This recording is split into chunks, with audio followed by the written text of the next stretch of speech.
Got it? Yeah, it's dead straight. Good.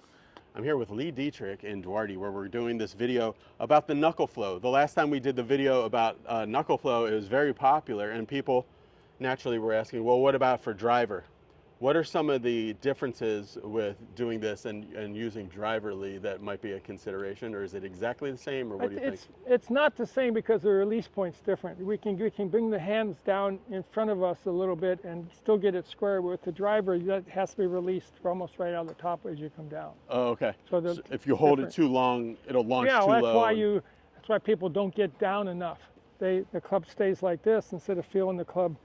You almost need to take your driver and release it from the top of the backswing. Okay. Because the shaft is longer and we're going to come into the ball like that. So just to recap what we're talking about when we talk about knuckle flow, I think the best way to do it, we'll just do our weight here, Lee, and show me what you're doing with the weight. I've got the weight here.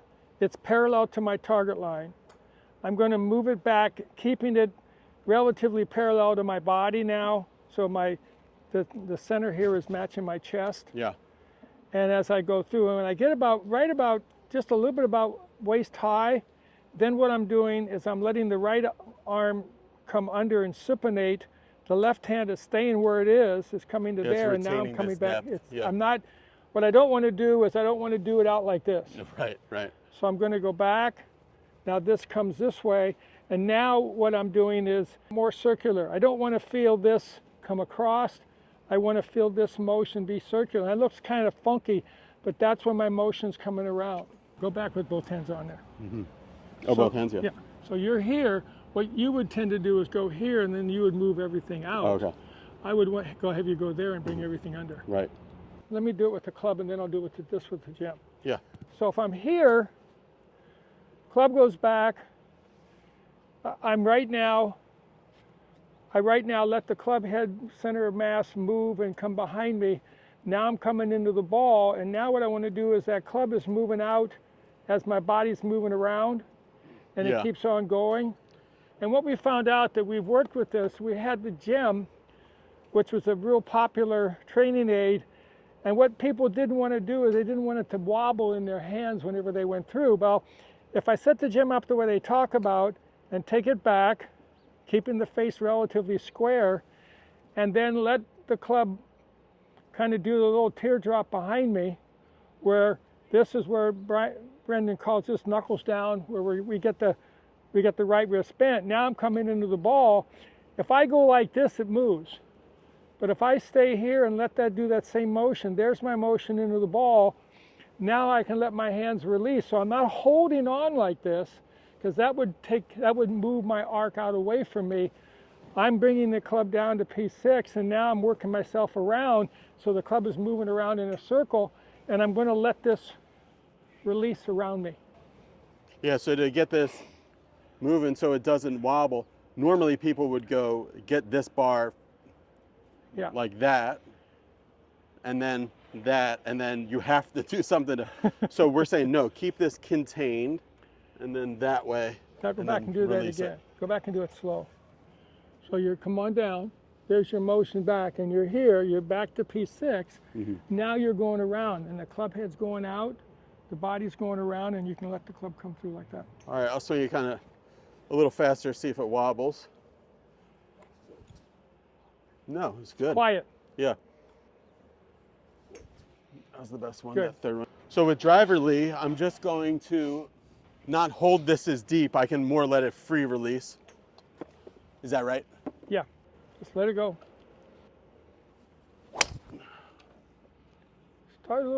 Start straight at your target. Did it curve low left? I think it stayed straight. I lost it. It was kind of cloudy. But the thing with that one though, Lee, and I think it did come out pretty low. Yeah. You know, so driver, we want to launch it about what with modern driver?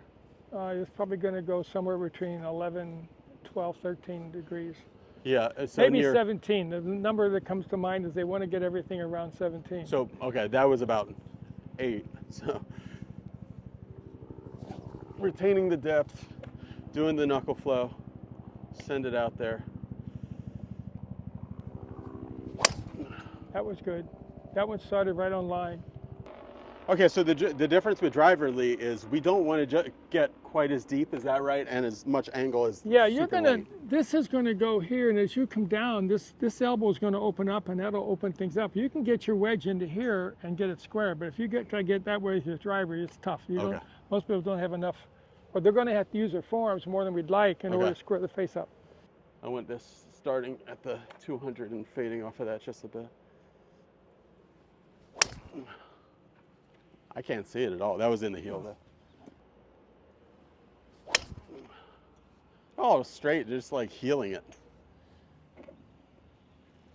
So when I'm healing it, like, is that showing me that I'm doing this, Lee, where I'm letting the left arm come out a little too Yeah, much? you're going out a little bit instead of letting the club come back. Okay. So feel a little tighter to your body. In the core? Yeah. Yep.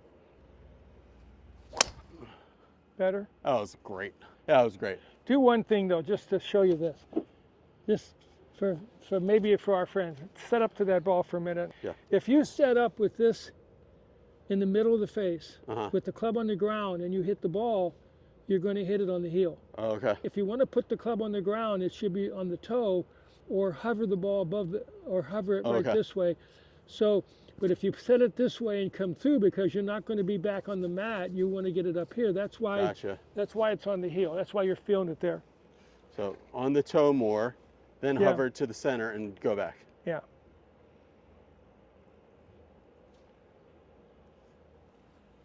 Yeah. Yeah, that was good. You feel that difference? Yes. You don't have to make an adjustment whenever you're doing that. Yep. There we go. Yeah, that was good. Tendency is to be a little bit too much in a straight line and not enough around like Okay. this. So we're here, keeping the depth there. And now you're going around. There you go.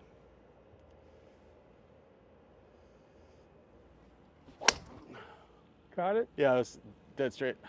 We have a golf school coming up really soon on March 18th and 19th that still has some spots available. Go to bebettergolf.net/school. It's with Dr. Scott Lynn. We see the craziest, most impressive before and afters when people are using the force plates, and he's the top expert in the world in ground forces, and is the research director for this company called Swing Catalyst, which is the it's like a $40,000 dual force plate that shows what each foot is doing. He's worked with Bryson DeChambeau, Tony Finau, Colin Morikawa, all kinds of top pros, and you get to work with him too when you come to our school in a really intimate setting over 2 days. You get to work with him like individually like 4 times. So check that out. That's at bebettergolf.net/school.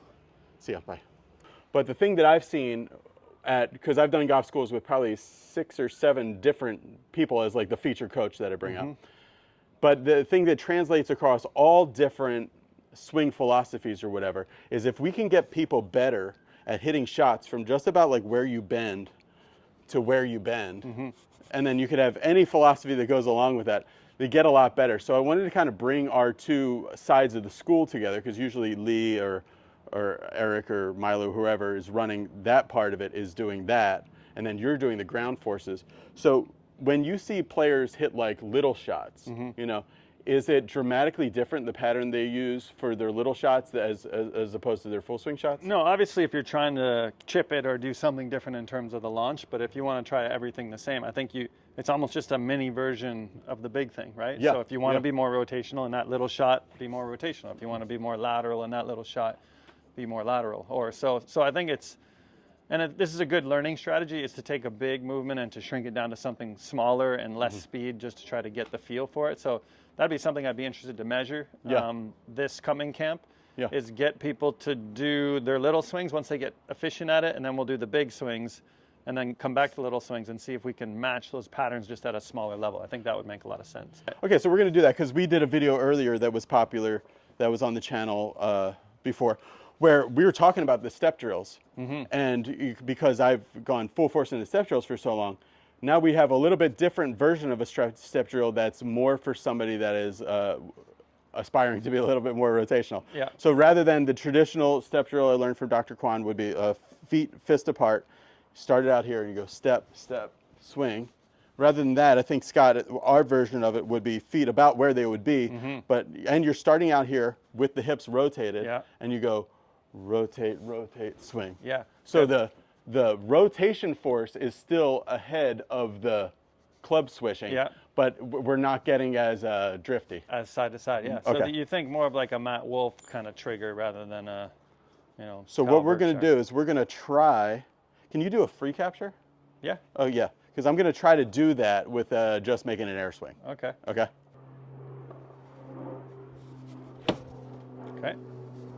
Okay, let's just see what those forces look like in this. All right, so this is like a rotational step drill. Yeah. So I'm not actually stepping, but I'm rotating before the club's moving. Yeah.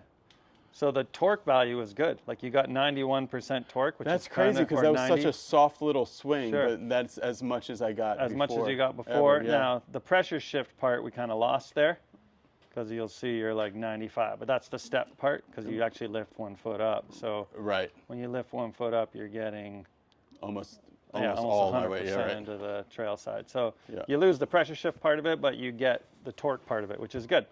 And that's, yeah, that was the main That part. matches more what we worked on earlier. So I think I like that. Whereas if I saw the purple graph go up when you did that, that'd be more of a Oh, okay. traditional Kyle Let's- Berkshire kind Let's of. try that again, but this time, Scott, I want to emphasize the torque part of it without getting quite 97 or so into Okay. my. So I'm going to hit one here, though. Okay.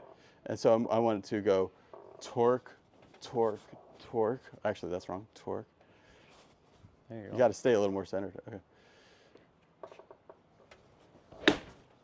Good.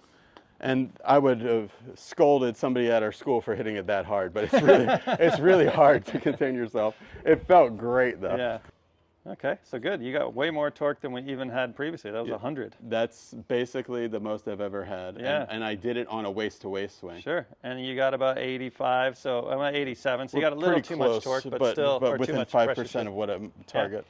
I like it. So I think this will be fun at this next camp to try to get their mechanics and relay their, because we've never done that before, relay their mechanics over to these little shots. What's so interesting to me is I would think that if we were just doing a game show and somebody said, hey, I'll give you $100 to get your highest torque ever, I would go You a wouldn't big, do a waist-to-waist big full swing. I Right. wouldn't do this just waist-to-waist only swing, but my highest torque was there, which shows that when you're using these shots to get better, and I think this is something that John Rahm found out at about like 8 years old, but when you're using these shots to get better, you start, because you're only going here to here, you start having to use more forces more correctly. Is Right. that, Yeah. you think so? Yeah. And I think that's, I mean, maybe not, you might not want to scold people for hitting it further. Oh, okay, right. Right, but if they can go waist to waist and use the ground really effectively and it goes Yeah, far, as long great. as they're staying contained Yeah. and the ball goes far, let it go. Whatever, yeah, that's good. Okay, so the school that we're talking about is coming up, I think this week or next week. It's on March 18th and 19th. Go to BeBetterGolf.net/school. There's just a few spaces left, and maybe no spaces left at all, and if the other videos worked out well. And if that's the case, just look out for future videos and information. There's a schools. little calendar always on BeBetterGolf.net/school. I always update that calendar with what's happening. Okay, thanks for watching. Bye. All right.